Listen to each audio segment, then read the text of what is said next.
هذا النور شفاء صدور. به نام خداوند بخشاینده و مهربان نهایت با رحم. اما بعد، آیا میدانید که آب چگونه پیدا شده است؟ در موضوع امروزه خویش برای شما از حکمت و اسرار الهی کمی معلومات میدهیم و شما آگاه باشید که آب را خداوند برای چی آفریده است. پس بیایید حقیقت را میفهمیم و آگاه میشویم. آب نعمتی بی‌بهاست. سبب پیدایش همه مخلوقات روی دنیا این آب است. مردم روی دنیا در یک دقیقه زیاده از 6960 میلیون لیتر آب را استفاده میبرند. پس معلوم می شود که ما انسان ها همیشه احتیاج به آب نوشیدنی داریم. حتی ما در شکم مادرمان به آب زندگی کردن نمی توانیم. کودک خود در شکم مادرش در داخل آب تا روز تولدش زندگی می کند. وقتی که کودک تولد می شود 80% بدن او را آب تشکیل می دهد. این است نقش آب در حیات انسانیت.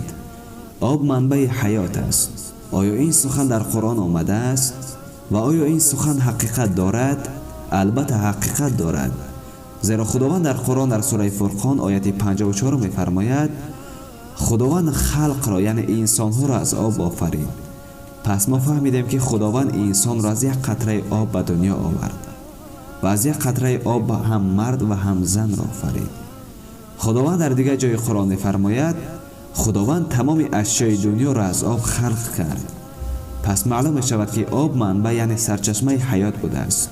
در قرآن کریم 13 مراتب نام البر یعنی خشکی ذکر شده است و با 33 مراتب دیگر نام بحر یعنی دریاها ذکر شده است. در کره زمین 71% را آب و 29% را خشکی تشکیل می دهد. خداوند کوه را نیز به 3 رنگ آفریده است، یعنی سرخ، سفید و سیاه. از روی کشفیات های علمی کوه از حساب سرآبی و کم آبی و به آبی به 3 رنگ مبدل گشتند. بحرها و کلها نیز رنگ‌های گوناگون دارند. این هم یک حکمت و اسرار الهی است. خداوند در سوره رحمان آیت 19 و 20 می‌فرماید خداوند آفرید 2 دریایی که با یکدیگر یکجا نمی‌شوند. یعنی خداوند در روی زمین یک دریای آفریده است که یک طرف شور و طرف دیگرش شیرین است. ولی آب شور با آب شیرین تماما آمیخته نمی‌شود. زیرا خداوند می‌فرماید که در میان این 2 دریا پرده می باشد که نمی گذارد تا آب شیرین به آب شور آمیخته شود.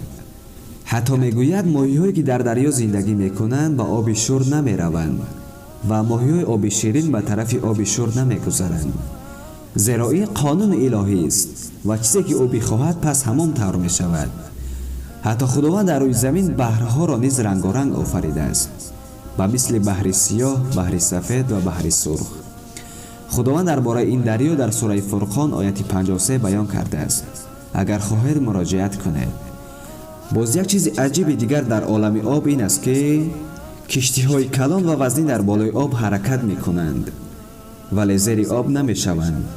این یک حکمت آب و اسرار خداوند می باشد که چقدر بار وزنی در بالای آب زیاد شود همان قدر آب او را به بالا می بردارد.